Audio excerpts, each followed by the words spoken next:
Stardust encountered the crystalline debris scattered across the violet sky was once Cassian Reed's research shuttle. Smoke billowed from the wreckage half a mile away, carrying with it his hopes of completing the botanical survey and returning to Earth's outer colony within the week. His environment suit had deployed its emergency protocols, sealing tears and administering pain suppressants where a jagged piece of metal had sliced his thigh during the crash. "Brilliant work, Red," he muttered, limping through the strange forest of translucent, quartz-like vegetation. "Volunteer for the Frontier program," they said. "See the wonders of uncharted worlds," they said. This particular wonder planet, LV-378, nicknamed Crystal Vale by the preliminary survey team, had been selected for its unusual flora that appeared to transmit light through cellular structures similar to fiber optics. Cassian's specialty in xenobotany had made him the perfect candidate to study the phenomenon. Now he was the perfect candidate for becoming a permanent resident. His unit crackled with static. The planet's unique electromagnetic field interfered with long-range communications, which meant his distress signal would likely go unnoticed until his scheduled check-in was missed 3 days from now. As twilight descended, as the forest began to glow, each plant illuminated from within, casting rainbow patterns across the ground. Under different circumstances, Cassian would have been enthralled by the spectacle. Now, he only registered it as a navigation aid to find shelter. He stumbled upon a cave entrance embedded within a massive geode formation. Inside, the walls sparkled with embedded crystals that emitted a soft azure light. It was dry and, according to his suit's readings, contained breathable air. Cautiously, he unsealed his helmet and took a shallow breath. The air carried a sweet, almost mentholated quality that made his lungs feel strangely expanded. "This will do," he decided. Dropping his emergency pack and extracting the medkit to properly clean his wound, that was when he noticed the footprints in the fine crystal dust too large to be human, with an unusual triangular arrangement of digits. Recent, leading deeper into the cave. Cassian froze, his survival training kicking in. Initial surveys had detected no large fauna on Crystal Vale, but initial was the operative word, and many explorers had died from that false confidence. "Hello?" he called, immediately regretting breaking the silence. The air around him shimmered, like heat rising from sun-baked asphalt. The crystalline walls seemed to vibrate at a frequency just beyond hearing. Then, from the darkness ahead, a figure emerged, or rather, assembled itself. Scattered motes of light coalesced into a towering form nearly 9 feet tall. The being before him was vaguely humanoid, but composed entirely of luminescent particles that shifted between turquoise and violet. Where a face should be, there were only swirls of light that somehow gave the impression of eyes studying him. With intense curiosity, "You were damaged," came a voice that wasn't truly sound, but seemed to resonate directly within Cassian's mind. It was feminine, melodic, and ancient. He stammered, instinctively pressing his hand against his injured thigh. The being glided forward, each movement leaving trails of light in the air. "I am these as guardian of the Crystal Vale. Your vessel's destruction has been observed. Your presence is unexpected, but not unwelcome." Her luminous form reached toward him. Cassian scrambled backward, but found himself against the cave wall. He said, "I mean no harm. I'm just a botanist. I'll be rescued soon." These paused, her light dimming slightly. "No, Cassian Red, you will not be leaving this world. How do you know my name?" Fear closed his throat. Her light brightened again, as her hand, not truly a hand, but a suggestion of one, touched his forehead. Warmth spread through his body, and his injured leg tingled. "Because these replied, from the moment your blood touched the crystal soil, you became part of the veil, and part of me." "Luminous chains? What do you mean, part of you?" Cassian's voice echoed through the crystalline chamber, his wound now glowing with the same luminescent particles that comprised the Cease's form. The pain had subsided, replaced by a strange tingling sensation that spread upward through his veins like branching lightning. These drifted backward, her light flickering in what Cassian interpreted as contemplation. "Your kind understands so little of cosmic symbiosis," she said, her thoughts resonating in his mind. This planet is not merely rock and crystal, it is a living entity, and I am its voice, its guardian. Cassian touched his healing wound with trembling fingers. The crystalline particles had integrated with his blood cells, forming a latticework that sealed the injury. You've infected me with something. I have saved you, she corrected, and in doing so, bound us together. The crystals of this world respond to certain biological signatures. When your blood touched the soil, it created a resonance pattern that called to me. It is exceedingly rare a compatibility that occurs perhaps once in a millennium. Cassian stood shakily, testing his weight on the healing leg. Despite his fear, scientific curiosity flickered within him. Are you saying this was some kind of chemical reaction? A biological response? It is far more profound. Theses extended her form, tendrils of light surrounding him without touching. My species, the Lumina, once numbered in thousands. We maintain the crystalline ecosystems across this sector of space. Now, I am the last. The final guardian of the veil. I'm sorry, Cassian said automatically, the anthropologist in him, responding to the revelation of an endangered species. But that doesn't explain why you think I can't leave. These's form condensed, becoming more humanoid, more defined. For a moment, Cassian could almost see a face within the swirling light celegant, with features that reminded him of ancient sculptures from Earth. Follow me, she said simply. Against his better judgment, Cassian trailed after her deeper into the cave system. The tunnels widened into a vast underground cathedral, where massive crystal formations reached from floor to ceiling like the pipes of an organ. Each pulsed with light in different rhythms. This is the heart of Crystal Vale, Theses explained. Each formation connects to a different ecosystem on the surface. For millennia, my kind tended these crystals, using our essence to maintain balance. She approached one crystal that pulsed weakly, its light dim compared to the others. Placing her luminous hand against it, the crystal brightened momentarily before fading again. I am failing, she said, a note of sorrow in her mental voice. Without sufficient energy, these systems will collapse. The crystalline forests will darken and die. And this relates to me how? Cassian asked, though a sinking feeling told him he already knew. Your blood, your life, force created a resonance unlike any I have encountered. When I healed you, I discovered that your biological signature can amplify my own. Together, we can sustain the veil. Cassian backed away. I'm a botanist, not a battery. I have a life, research, people waiting for me to return. No one is coming for you, Theses said, not unkindly. Your vessel's communication array was destroyed. Even if it weren't, the Crystal Vale's electromagnetic field blocks all signals. Then I'll repair it, Cassian insisted. Or build a new transmitter. There's always a way. He turned to leave, but found his path blocked by a wall of light that hadn't been there before. I cannot allow you to leave, Theses said, her voice firmer now. The bond we share is already forming. Separation would harm us both and doom this world. You can't just keep me prisoner? Cassian's fear turned to anger. I don't care about your crystals or your dying species. This isn't my problem. The moment the words left his mouth, pain lanced through his chest. He doubled over, gasping, as the crystalline particles in his blood seemed to burn. Theses approached, her light dimming with what might have been regret. See, the connection forms whether we wish it or not. Your emotions affect the crystals now, as do mine. Anger creates disharmony in the resonance. As the pain subsided, Cassian slumped against a crystal formation. So I'm trapped here? Forever? Not trapped, Theses corrected. Transformed. In time, you will understand the gift this bond represents. She hesitated, then added, I have been alone for 3 centuries, Cassian Reed. I had resigned myself to being the last, to watching this world die with me. Your arrival changes everything. Cassian stared at his hands, now faintly glowing in the dim light of the cave. Something was indeed changing within him. He could feel it in every cell. The scientist in him was fascinated, but the human was terrified.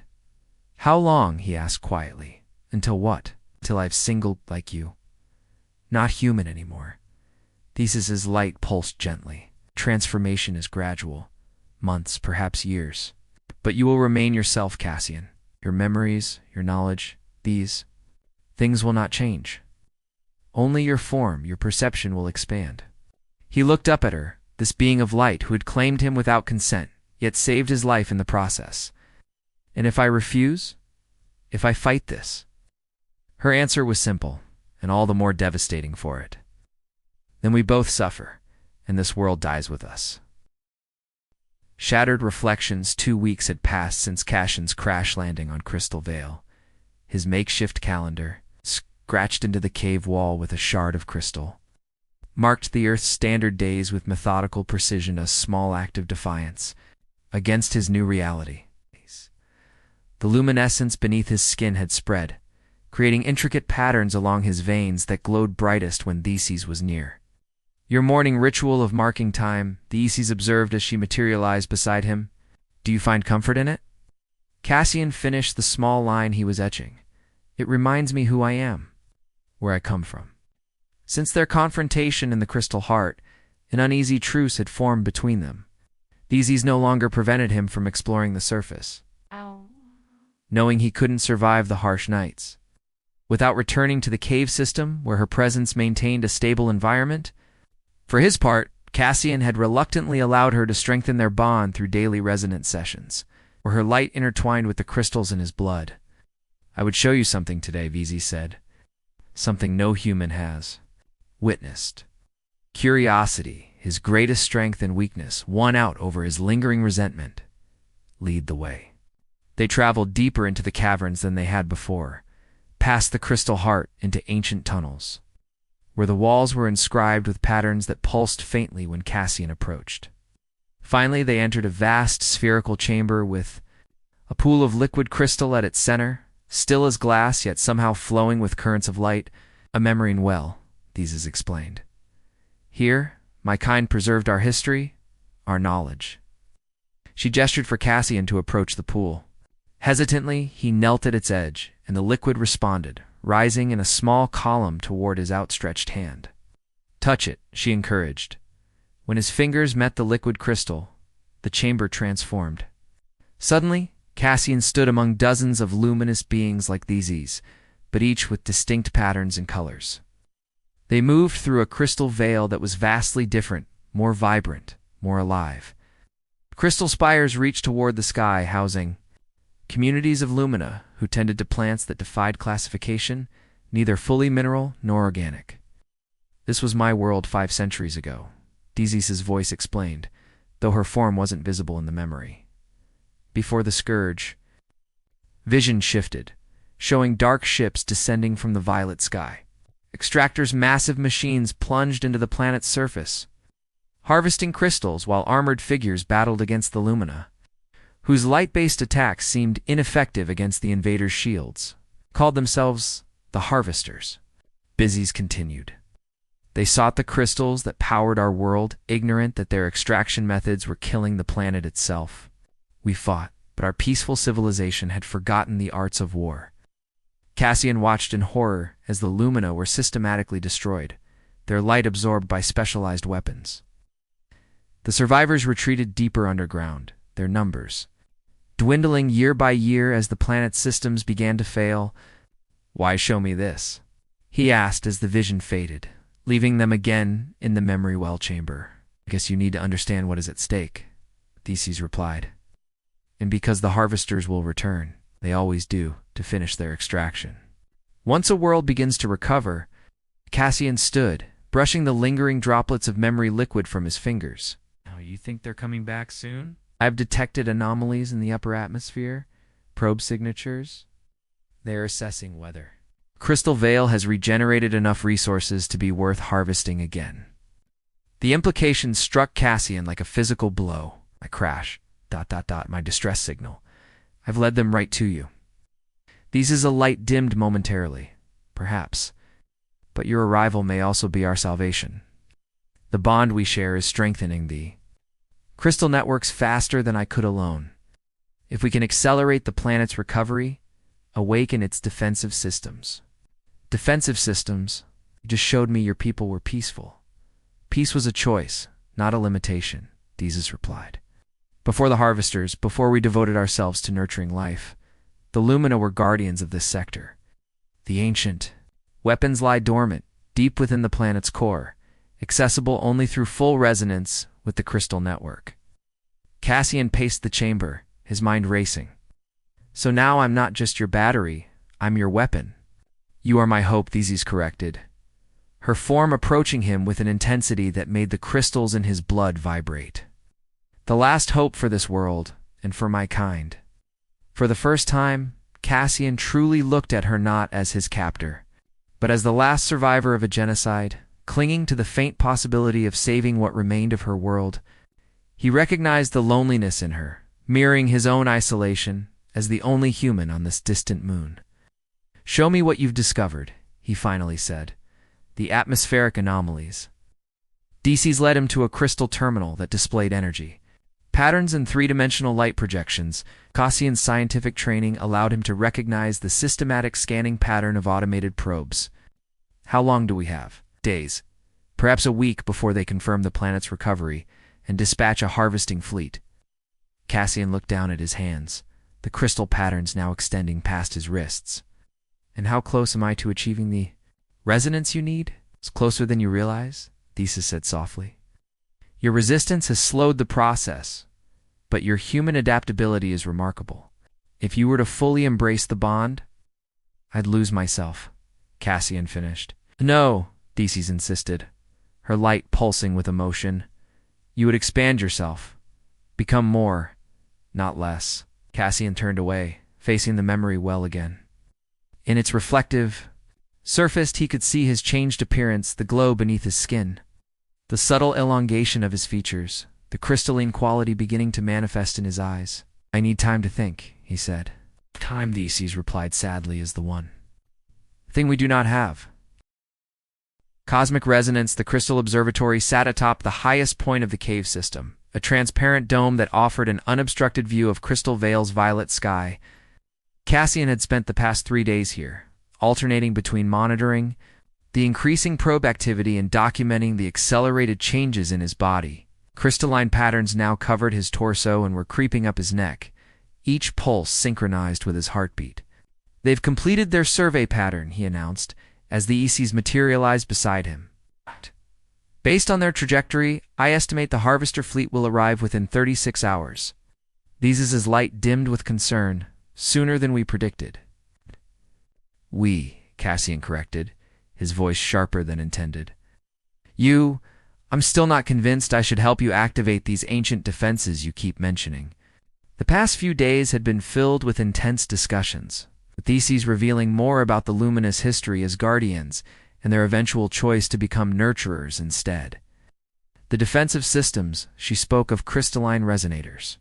That could generate energy fields capable of repelling or even destroying invading ships, troubled Cassian's scientific ethics. Such power could be devastating if misused. You've seen the memories, Theseus said. You know what the harvesters did to my people? What they will do to this world and to you if they discover your bond with the crystals. Cassian turned away. From the observatory instruments, his reflection in the crystal dome showing the extent of his transformation. His eyes now held pinpoints of light that mirrored Theseus' own luminescence. I took an oath as a scientist, he said quietly. To observe, to understand, but not to interfere with the natural development of alien ecosystems. Using these weapons would make me no better than the harvesters. Your oath is admirable, Theseus replied, her form shifting closer.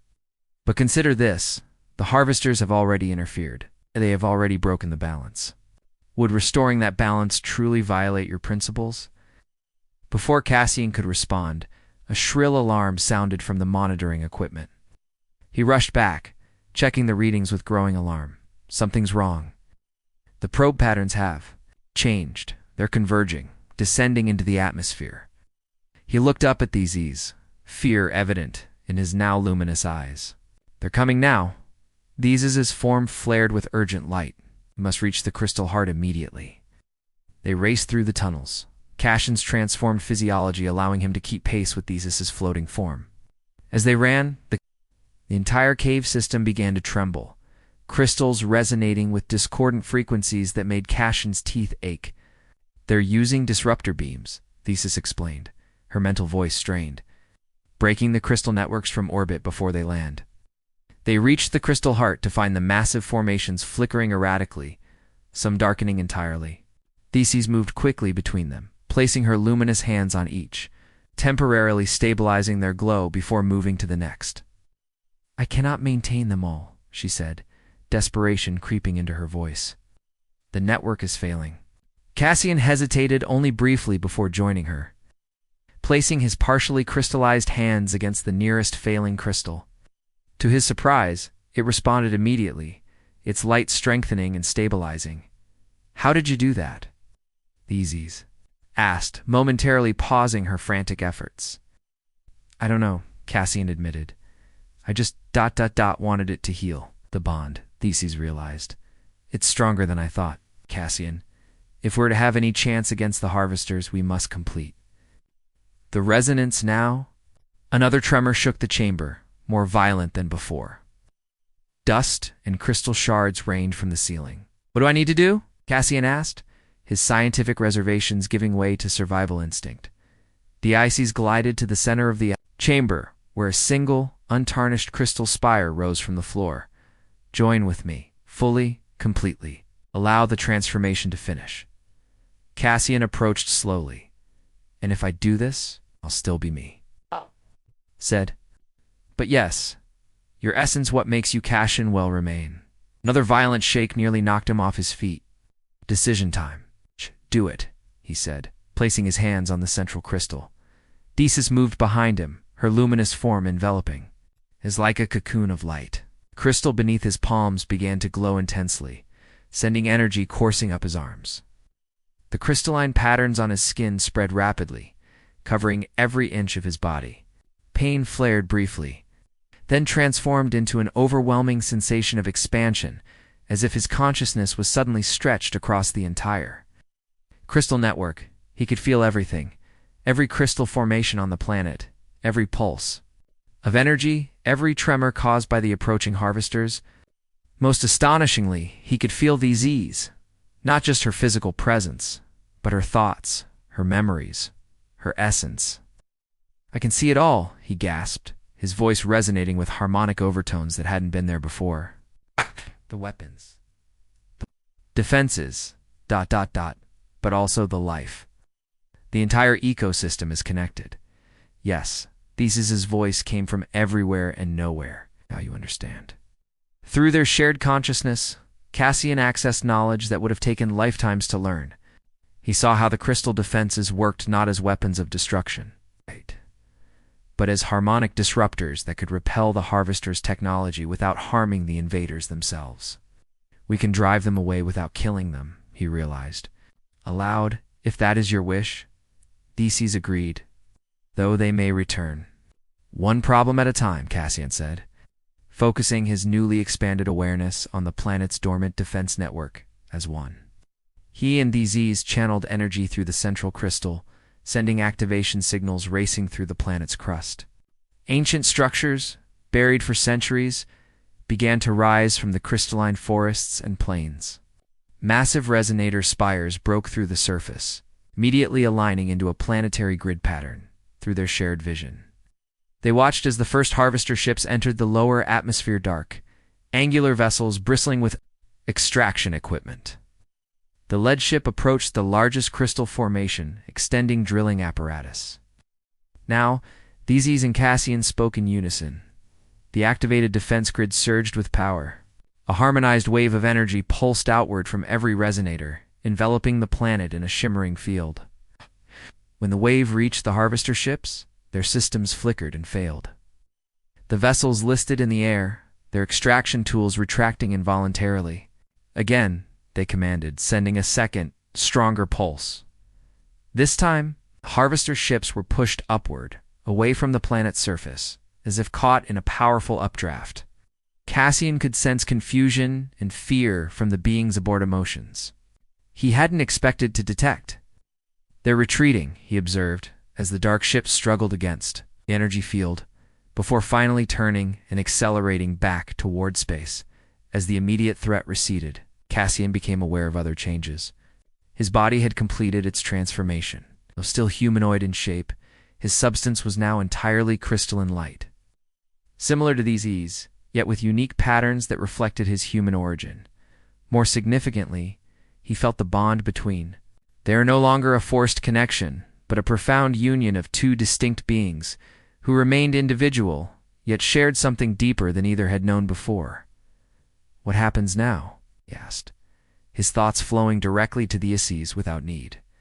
For spoken words, her response came with a sense of wonder that matched his own. Now, Cassian Reed, we rebuild. Nebula Heart 6 months after repelling the Harvesters, Crystal Vale pulsed with renewed life. The crystalline forests glowed brighter, new crystal fauna emerged from dormancy, and the planetary defense grid hummed with steady energy. Cassian's transformation had stabilized his form now, a luminous entity shifting between azure and emerald. Still humanoid, but composed entirely of crystalline light. The southern quadrant has fully regenerated, he reported to these as they surveyed their work from the highest crystal spire. Your people would be proud. Before she could respond, defense grid alerted them to an approaching vessel smaller than a harvester's ship and bearing Earth signatures. A rescue team, Cassian realized, accessing memories from his fading humanity. After all this time, they observed unseen as 3 Frontier Corps officers landed near his original crash site, scanning for signs of the missing botanist, the botanical. Council authorized this mission, one officer explained. Reed's research on crystalline photosynthesis could revolutionize radiation treatment. Cassian understood immediately. They hadn't come for him, but for the scientific breakthrough his work promised. If Earth discovered Crystal Vale's true nature, the planet would face exploitation worse than what the Harvesters had attempted. After careful deliberation, Cassian revealed himself to the search team. A shock at his transformed state gave way to fascination as he demonstrated his connection to the crystal networks. I need you to take a message back to Earth, he told them. This world must be placed under protection. It's no mining, no harvesting, no expeditions. And you? Asked a young officer. Will you return with us? Cassian felt Theseus's presence at the edge of his awareness, waiting for his answer. My place is here now, he said with certainty.